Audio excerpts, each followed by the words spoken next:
La paz del Señor sea con todos vosotros, amados hermanos. En nombre del Señor Jesús damos inicio a nuestro acostumbrado estudio de la palabra de Dios a esta hora. Y como siempre lo vamos a hacer elevando una alabanza a nuestro Dios. Y esta vez vamos a tener un himno especial con nuestro hermano Daniel Escriván. Adelante, hermano Daniel.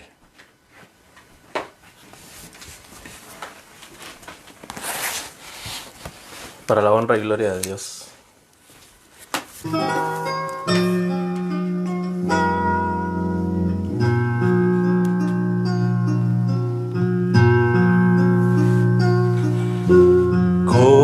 ¿Cómo agradecer lo que hiciste en mi favor? Aunque indigno soy, me salvaste por tu gran amor. Las voces de un millón de seres no alcanzan para agradecer, pues lo que soy y lo que espero ver, lo debo todo a Él. A Dios sea la gloria, a Dios sea la gloria, a Dios sea la gloria. Cuánto hizo por mí, me salvó con su sangre, me libró del pecado. A Dios sea gloria, tanto hizo por mí. Quiero vivir, Señor, para agradarte solo a ti. Y si algo puedo lograr, te daré la gloria, mi Salvador. Me salvó con su sangre, me libró del pecado. A Dios sea la gloria, tanto hizo por mí.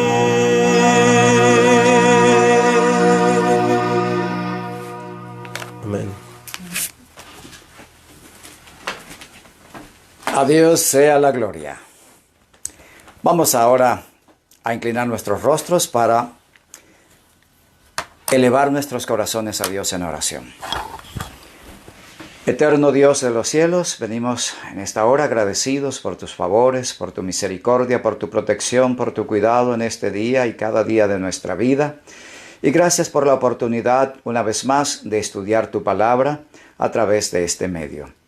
Rogamos, Señor, que tu presencia se haga sentir en nuestro estudio con la unción plena de tu Espíritu para dirigir, para iluminar nuestras mentes y corazones con tu Espíritu. Y asimismo bendice a todos aquellos quienes se unen a través de esta vía para recibir de tu verdad, de tu salvación. Una vez más pedimos que te quedes con nosotros y nos dirijas en todo este estudio. Te lo pedimos en Cristo Jesús. Amén. Sean todos bienvenidos, amados hermanos. Nos gozamos cada noche en compartir la palabra de Dios. Continuamos con el capítulo 9 de Romanos. Y el apóstol hemos señalado que está tratando de explicar el por qué la nación que había sido llamada, que había sido escogida, que había sido privilegiada por Dios, se comporta ahora como opuesta, como enemiga a la obra que Dios le había encomendado. Y en el versículo anterior, quedamos ayer en el versículo 6, se dice que no todos los que son descendientes de Israel son israelitas. El versículo 7 hoy nos continúa explicando: ni por ser descendientes de Abraham son todos hijos, sino en Isaac te será llamada descendencia. Abraham tuvo 8 hijos. Ismael, con la esclava Agar, según Génesis 16:15. Isaac, hijo de Sara, Génesis 21, 2 y 3. Y Simram, Joksán, Medán, Madián, Isbac y Súa. Estos 6 últimos eran hijos de Cetura. Ello lo encontramos en Génesis capítulo 25, 1 y 2, si alguien quiere comprobarlo. Pero de esos 8, solo uno era el hijo prometido. Solo uno era el hijo que Dios había establecido como en quien serían benditas todas las naciones de la tierra, aquel por cuya línea iba a llegar finalmente la bendición para todo el planeta. Todos eran hijos biológicos de Abraham, claro está, y todos podían llamarle legítimamente padre Abraham. Era su padre biológico. Pero solo uno de ellos, Isaac, correspondía al plan de Dios. Solo uno de ellos estaba como el cumplimiento de la promesa. En Isaac te será llamada descendencia, es lo que venimos diciendo. En realidad este versículo se encuentra en Génesis 21:12, porque Pablo, para todos sus argumentos, cita textos del Antiguo Testamento, y este es directo del Génesis. El texto completo dice: entonces dijo Dios a Abraham, no te parezca grave a causa del muchacho y de tu sierva. En todo lo que te dijera Sara, oye su voz, porque en Isaac te será llamada descendencia. Y esta es la parte que toma Pablo para validar su argumento, basándose, por supuesto, en las Escrituras. El apóstol está argumentando el vínculo físico, el ser el hijo biológico o carnal de Abraham, no le confiere a ese hijo el derecho natural, el privilegio de ser la descendencia escogida. No es que Dios desechase a Ismael, los ismaelitas podían salvarse. No es que Dios desechase a los hijos de Cetura y que no tuviesen oportunidad de salvación, pero ellos no eran el hijo de la promesa. Ellos no constituían la línea por la cual iba a convertirse en algo concreto, real, la bendición para todo el mundo, es decir, el Mesías.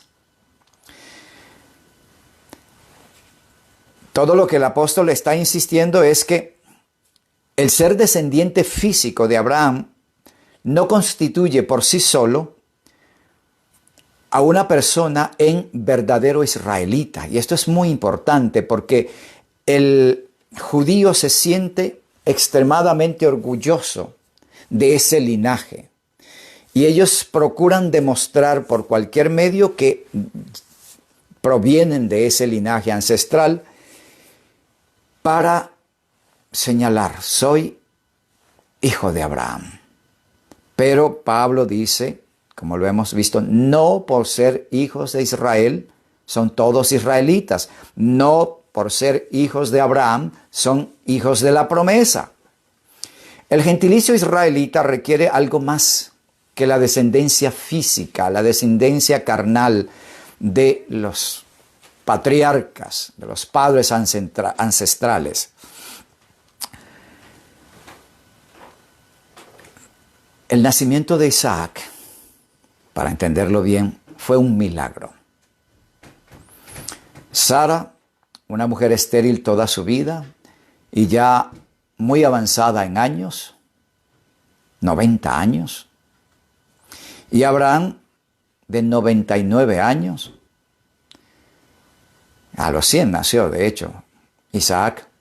Pero a esa avanzada edad, solo la intervención directa de Dios, solo el milagro poderoso, directo, concreto de parte de Dios, pudo hacer de esa promesa una realidad. Los otros hijos, ninguno obedecía a un milagro semejante. El primero, Ismael, la sierva egipcia, indudablemente una mujer joven en toda su capacidad de procrear.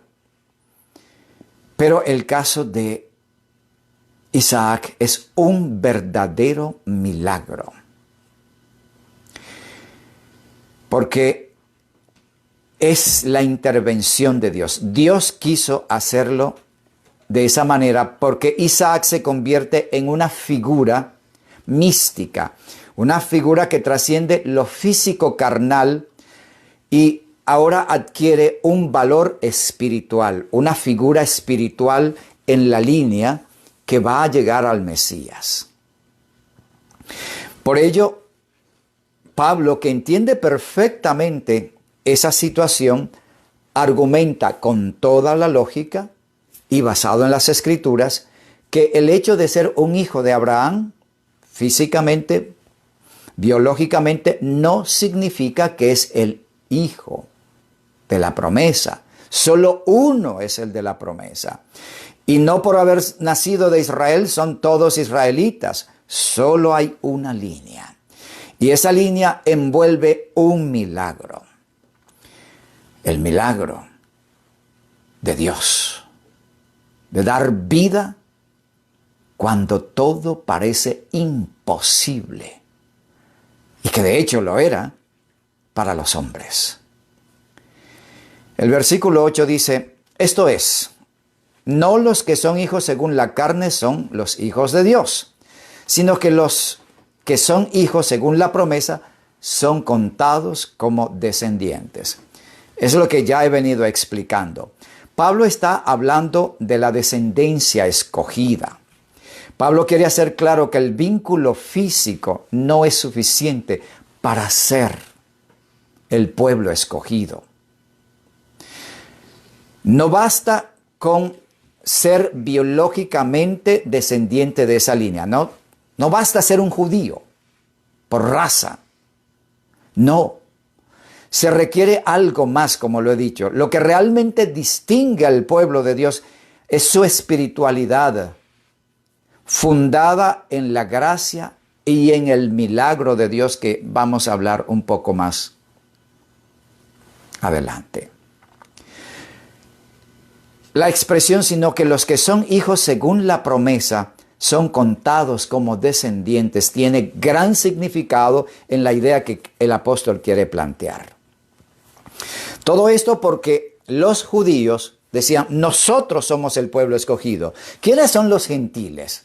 Son gente pagana. Ellos no tienen derecho a formar parte del pueblo escogido de Dios.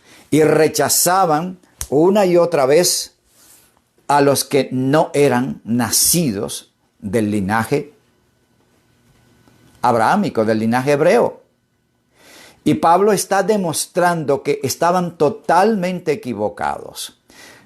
Y a los lectores romanos esto les iba aclarar a los judíos, les iba a aclarar muchas cosas, y a los gentiles los iba a llenar de gozo el saber que sí, tenemos derecho. Y llénate de gozo, hermano, tú que eres gentil, que tienes el derecho, el privilegio de ser contado como la simiente bendita de Dios por la promesa. Y vamos a ver por qué.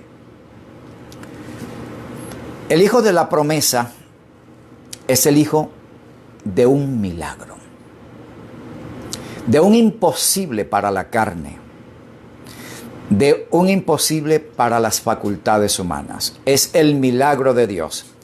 El hijo de la promesa es nacido según la voluntad de Dios, no según voluntad del hombre.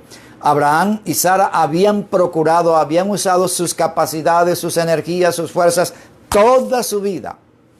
Y nada. Fracaso tras fracaso. Año tras año pasaba sin ver esto. Porque sus facultades, sus capacidades no podían traer el hijo de la promesa. El hijo de la promesa, repito, es nacido según la voluntad de Dios. Tercero, el hijo de la promesa es obra de Dios. Es el poder de Dios en acción, y solo de Dios. Dios dio la vitalidad a Abraham. Dios dio la fertilidad a Sara. Dios dio la vitalidad, poder para que ella pudiese llevar ese embarazo de manera saludable y dar a luz. Una experiencia que para las mujeres jóvenes era difícil y muchas morían en ese acto. Sara dio a luz perfectamente a esa avanzada edad.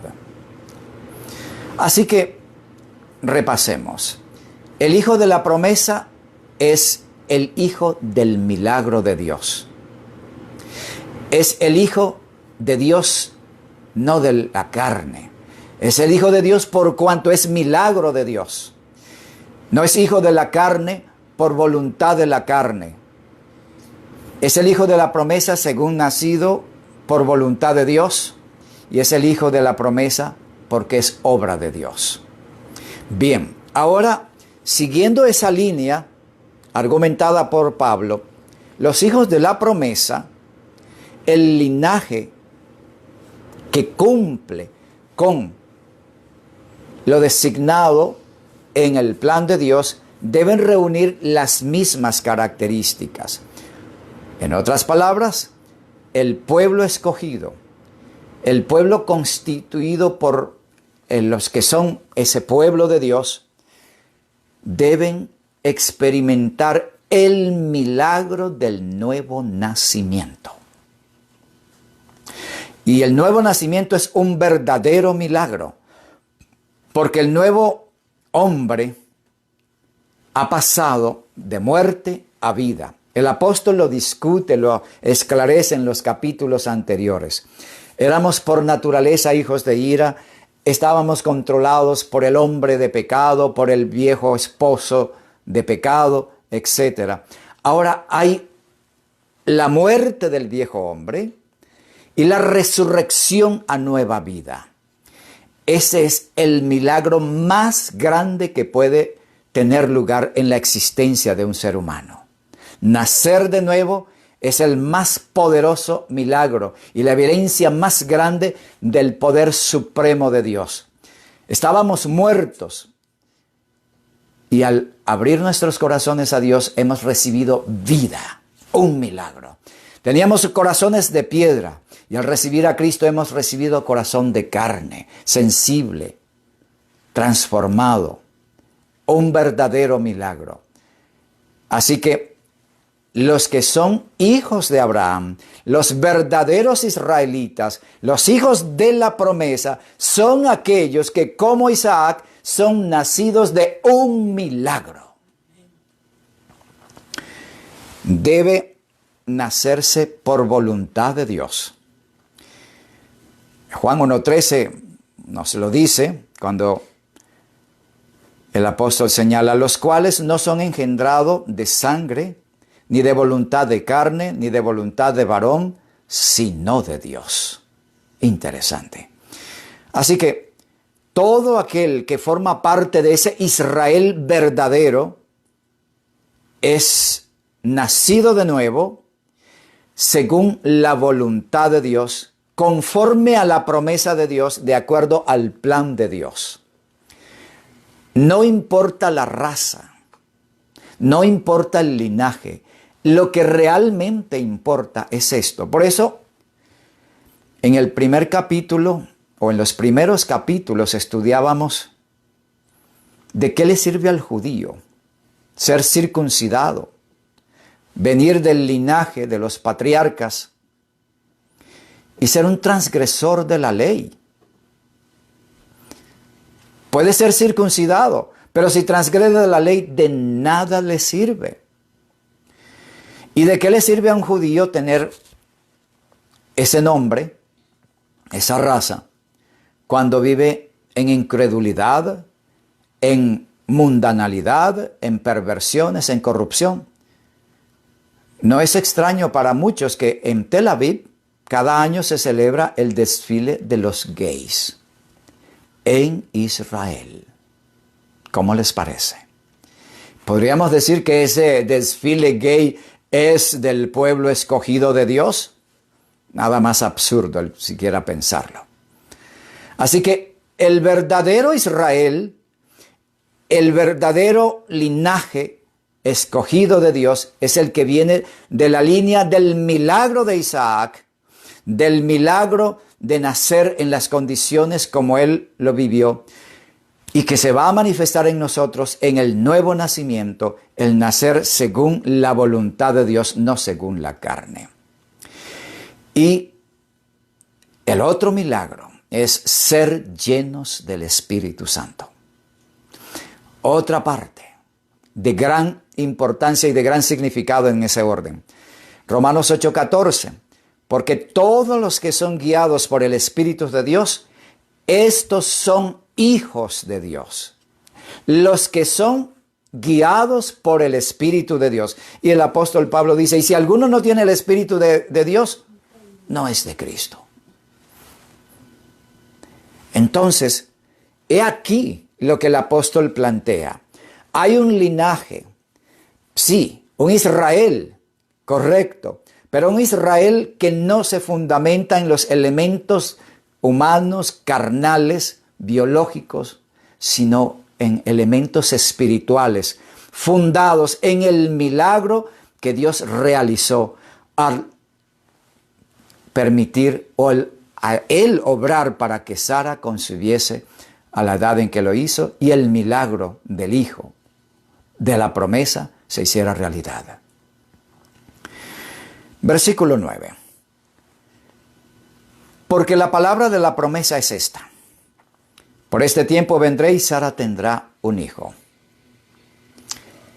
Eso es lo que dice el versículo 9. Es tomado, otra vez, Pablo toma de Génesis, en el capítulo 18, el versículo 14 dice, ¿hay para Dios alguna cosa difícil? Al tiempo señalado volveré a ti, y según el tiempo de la vida, Sara tendrá un hijo. Interesante. Pablo conoce muy bien las Escrituras y las va citando de una manera ordenada, secuencial, para darle soporte a su visión, a su explicación.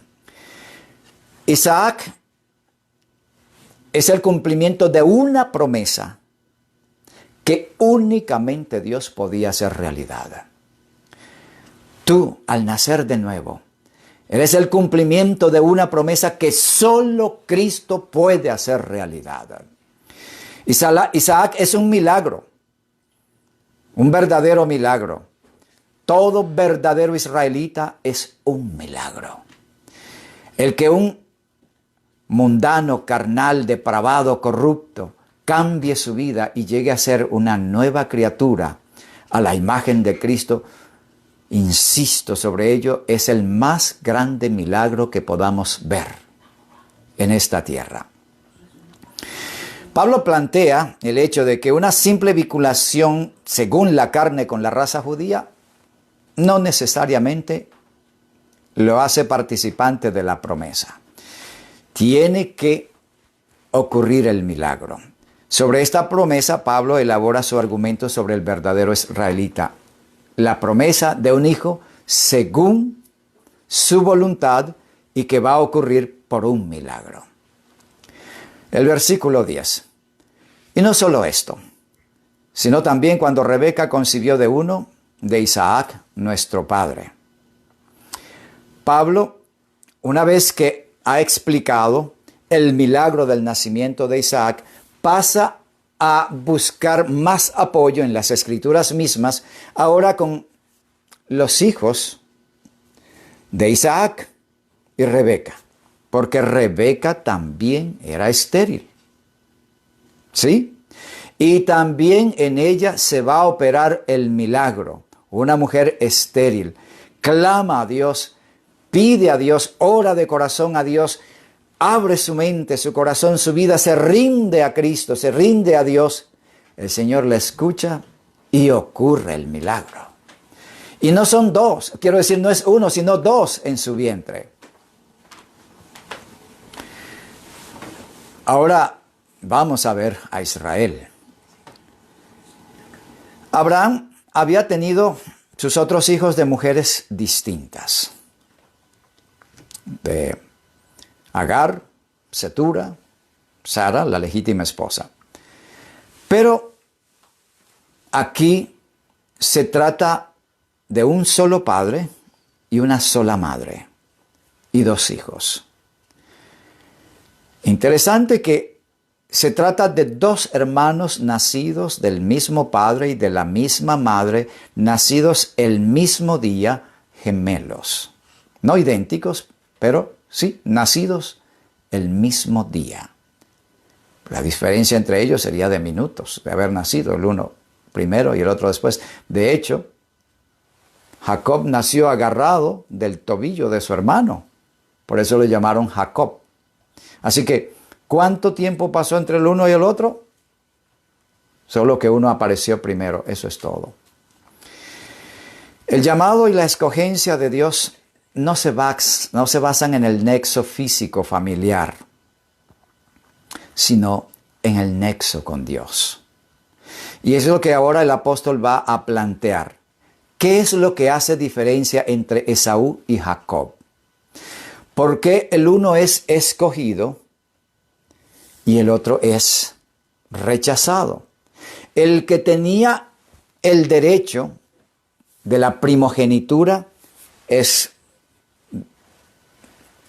rechazado, y el que nace en segundo lugar, que no tiene derechos, es escogido. Es maravillosa la forma como Dios obra. El pueblo que había nacido como descendientes legítimos, biológicos, del patriarca Abraham, del patriarca Isaac, del patriarca Jacob, es puesto a un lado. Y los gentiles, nosotros, que no teníamos ningún derecho, ningún nexo biológico, ninguna conexión material con estos patriarcas, somos tomados como parte de ese Israel. Bendito sea nuestro Dios por semejante privilegio. Así que el que tenía el derecho natural, él lo despreció. No es que Dios intencionalmente lo hace, sino que él desprecia. Conocemos bien la historia. Es la decisión de cada uno.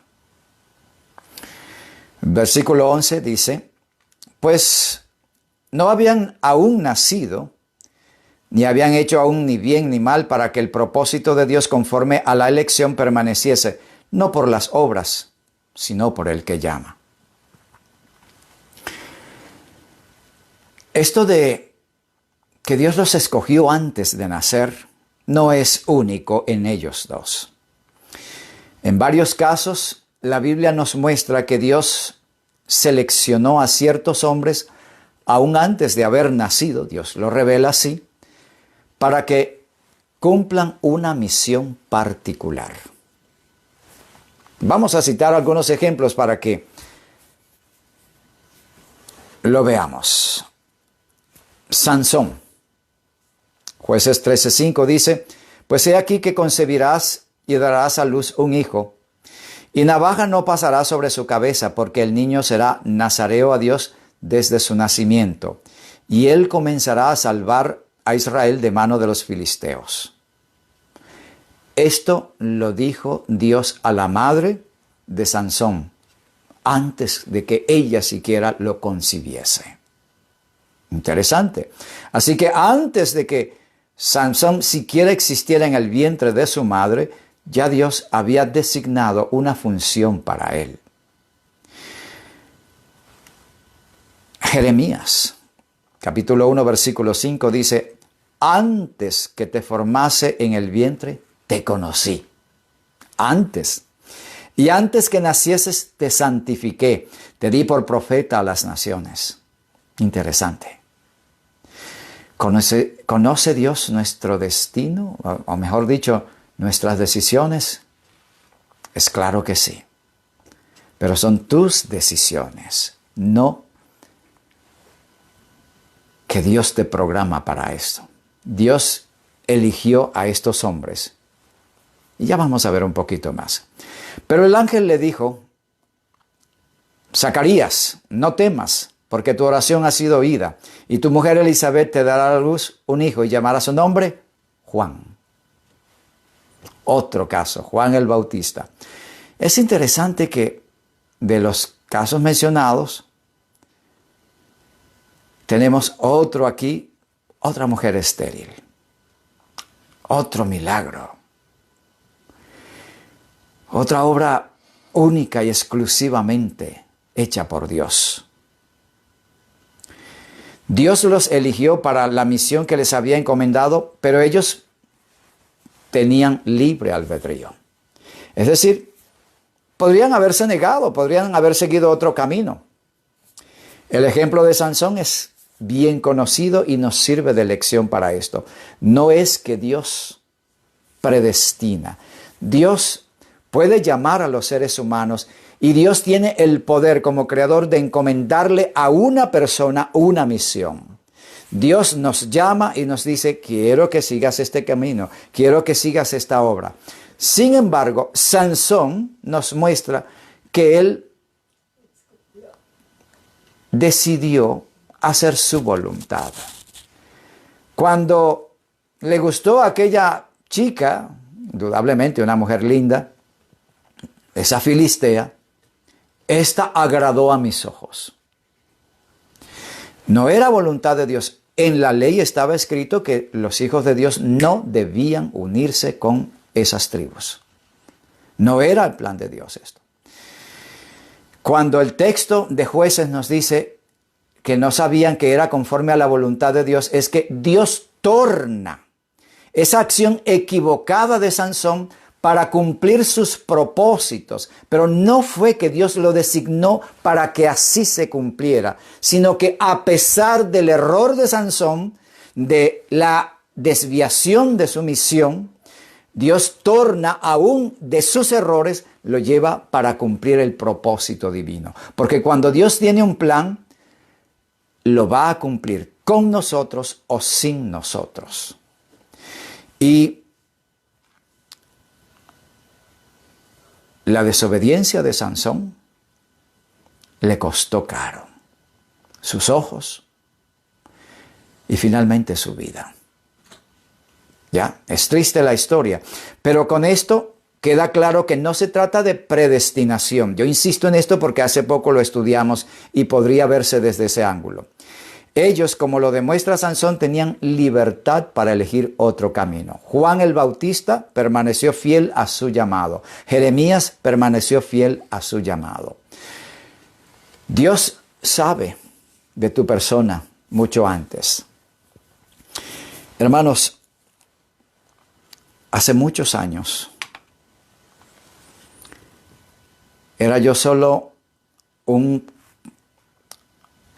obrero de medio tiempo, es decir, parte colportor y medio tiempo de mis servicios tenía salario. Estaba empezando mi ministerio, era el primer año de mi servicio para la iglesia. Y me tocó ir a una ciudad en Venezuela. Y había una señora que había tenido contactos con obreros anteriores y estaba interesada en el mensaje. Alguien me dio su dirección y fui a visitarla. Y algo que me sorprendió y me dejó bien perplejo, sorprendido, fue: hermano, ya yo lo había visto a usted antes. En un sueño, Dios me mostró a 3 hombres y me dijo los nombres: fulano, fulano y tu persona. Tu persona era el último. Primero vino fulano de tal, después vino el segundo y luego venías tú. Y el Señor me dijo: estos hombres traen el mensaje verdadero, escúchalos. Yo, wow. El Señor sabía que yo iba a venir a esa casa. Me había visto antes compartiendo la verdad con ella. Es impresionante. Ella se bautizó, fue un fiel miembro de iglesia y finalmente bajó al descanso fiel en el Señor. Dios nos conoce. El espíritu de profecía dice lo siguiente: Caín tuvo la misma oportunidad que Abel para aprender y aceptar estas verdades.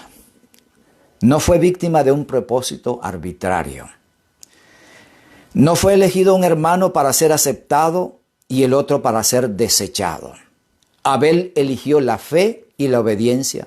Caín, en cambio, escogió la incredulidad y la rebelión. Todo dependió de esta elección.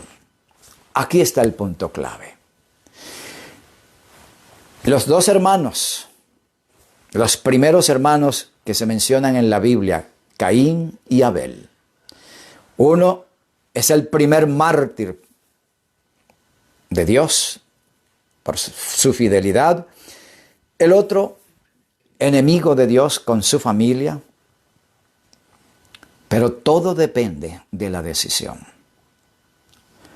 No fue un propósito arbitrario el que escoge a Jacob y deja de lado al que tiene el derecho. Y esto es lo que Pablo quiere hacerle ver a la nación hebrea. Esaú tiene el derecho natural porque él es el primogénito. Pero su carácter, su disposición carnal, su indiferencia a las cosas espirituales, no eran las cualidades apropiadas para ser el líder espiritual del cual había de fundarse una nación y de quien más tarde vendría el Mesías. Jacob tenía una actitud, una disposición espiritual totalmente diferente.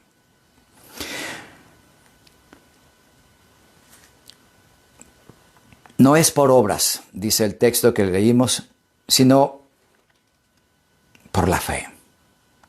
No son los méritos humanos por pertenecer a una raza especial lo que nos constituye en miembros del pueblo de Dios. No. Podemos nacer en una familia cristiana, es decir, ser creyentes o familia, hijos de padres fieles, y nosotros podemos desviarnos. O al contrario, podemos nacer en una familia de incrédulos y podemos salvarnos. Todo depende de la elección. El pueblo gentil no tiene privilegios. No tuvo los privilegios, no tenía los derechos, no tenía nada de aquellas bendiciones que el pueblo de Israel había recibido.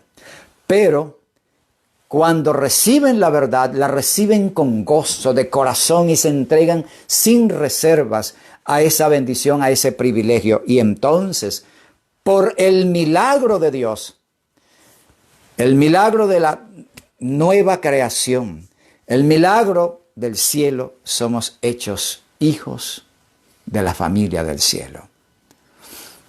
De la respuesta al llamado que Dios haga depende es convertirnos en hijos de Dios.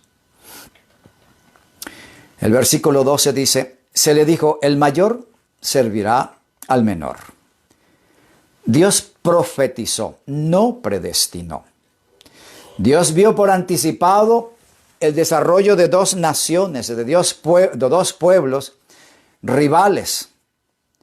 Pero el pueblo descendiente del hijo menor se convertiría en un pueblo superior. Ahora, ¿qué le daba a la nación hebrea, quiero decir, a la descendencia de Jacob, la dignidad, el poder y la grandeza? Solo dependencia de Dios. Esa era la diferencia. Esaú nació primero, ciertamente, era el mayor, pero su actitud quedó reflejada también en su descendencia, y ello conllevó a que la nación no tuviese el poder, la grandeza que podía haber tenido si Esaú hubiese sido el hombre que valorase los privilegios, las bendiciones recibidas como primogénito. La grandeza de Israel siempre fue condicional. Todo dependía de su conexión y dependencia de Dios. Cuando ellos se separaron de Dios, se debilitaron, entonces cayeron. Incluso hay un caso en la historia en que Israel quedó subyugado, un corto tiempo, sí, pero dominado por los hijos de Esaú. En Ezequiel 25:12 leemos, así ha dicho Jehová el Señor, por lo que hizo Edom. Edom es el otro nombre de Esaú. Tomando venganza de la casa de Judá, pues delinquieron en extremo y se vengaron de ellos. Cuando por el pecado de Judá se debilitaron, perdieron su vitalidad, su poder, entonces Edom se levantó y, como dice el texto, tomó venganza. Terrible. Esto demuestra que la grandeza no es por ser hijos biológicos de un patriarca, sino por dependencia de Dios. Porque siempre fue por la mano de Dios, siempre fue por el poder de Dios, siempre fue por gracia de Dios, siempre fue la obra de Dios, no la obra de la carne. Versículo 13. Como está escrito, a Jacob amé, mas a Esaú aborrecí. Otro texto citado por Pablo del Antiguo Testamento, en este caso Malaquías capítulo 1, versículos 2 y 3 dice, yo os he amado, dice Jehová, y dijisteis, ¿en qué nos amaste? ¿No era Esaú hermano de Jacob? Dice Jehová, y amé a Jacob y a Esaú aborrecí, y convertí sus montes en desolación y abandoné su heredad para los chacales del desierto. Esa es la cita a la que hace mención el apóstol. Dios no actúa nunca de forma arbitraria, hermanos. Detrás de lo que a veces parece incomprensible, que nos cuesta trabajo entender, siempre Dios tiene una razón justa para actuar. Así que si hay circunstancias en las que te sientes que hay algo que no sabes cómo explicarlo, no lo entiendes, acuérdate, Dios nunca actúa de forma arbitraria. En cada caso, Dios seguía un orden correcto, justo, perfecto. Algunos piensan, bueno, aborrecía a Esaú. La palabra aborrecimiento es un poco exagerada y en la Biblia se usa esto, por ejemplo, en el caso de Lea. Ella dice, ahora mi esposo, en Génesis 29:33, ahora mi esposo no va a dejar de aborrecerme. Jacob no aborrecía a Lea. No era la predilecta, pero no la odiaba, no la aborrecía. Para nosotros aborrecer es abominar, despreciar, odiar. Deuteronomio 21:15 nos habla de cuando un hombre tiene dos esposas, una amada y otra aborrecida. Si está casado con una mujer, ¿cómo la aborrece? No tiene sentido tal cosa. Es parte del vocabulario en el Medio Oriente, en el Cercano Oriente, donde se lleva en ese sentido, se expresa con esa fuerza, pero en realidad es que queda en un segundo plano, en un segundo lugar. Esto para aclarar la palabra aborreció. Bien, quiero cerrar con un texto de la historia de la redención. Dice, Dios conoce el fin desde el principio. Sabía antes que Jacob y Esaú nacieran, qué clase de carácter iba a desarrollar cada uno. Sabía que Esaú no tendría un corazón inclinado a obedecerle. Contestó la ansiosa oración de Rebeca y le informó que tendría 2 hijos y que el mayor serviría al menor. Le presentó la historia futura de sus hijos y le dijo que serían 2 naciones, una mayor que la otra, y que el mayor serviría al menor. Esto resume lo que hemos venido hablando. El apóstol Pablo, repito, cita a estos 2 patriarcas, Esaú y Jacob, como modelos, como fundamentos de 2 naciones, una con el derecho natural de la primogenitura y otra sin derecho. Una con privilegios especiales, otra sin privilegios. Uno llamado a hacer una gran obra y el otro sin ser tomado en cuenta. Esaú representa a la nación hebrea, Jacob representa a los gentiles. Jacob representa a los gentiles. Esaú representa al pueblo hebreo, a la nación judía. Es increíble. En ese sentido es así. Porque la nación judía tenía la primogenitura. La nación judía era el pueblo que tenía los privilegios, las bendiciones y los honores. Mientras que Jacob no tiene nada de eso por ser el segundo hijo. Así éramos los gentiles. Por eso el Señor utiliza esos modelos para darnos la aclaración. Gloria al Señor. Y acuérdate, Dios te conoce. Así como sabía que yo iba a llegar a aquella casa antes de que yo llegase por primera vez a esa ciudad, ya Dios le había revelado a esa hermana que un hombre, mi persona, iba a llegar allí para darle el verdadero mensaje.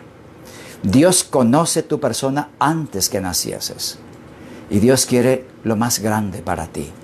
Entreguémonos de corazón en sus manos. Cumplamos la obra, la responsabilidad que Dios nos ha dado para ser contados entre el pueblo escogido, el linaje santo, el pueblo de la promesa, porque venimos de un milagro. Que así sea en nosotros. Amén. Vamos a inclinar nuestros rostros para terminar con la oración. Querido Padre que estás en los cielos, te damos gracias porque tú, Señor, has tenido misericordia de nosotros y nos has conocido desde siempre. Y nos has llamado de las tinieblas a tu luz admirable y nos has encomendado una misión, una obra. Y nos has hecho partícipes del pueblo escogido, que aunque no era escogido, por abrir su corazón a ti, ahora es llamado, elegido y fiel. Bendice a cada uno de los que esta noche se han conectado y que podamos tener esa certeza en nuestros corazones, que somos elegidos, somos fieles porque hemos abierto nuestro corazón a ti y hemos decidido servirte y por eso somos contados entre aquellos que heredarán la vida eterna por el milagro glorioso de darnos nueva vida en Cristo Jesús. Bendice a cada uno de los que se han unido a este estudio. Quédate con nosotros esta noche y siempre lo pedimos en el nombre santo de Cristo Jesús. Amén. Que el Señor os bendiga ricamente y mañana continuamos con la gracia de Dios en nuestro estudio.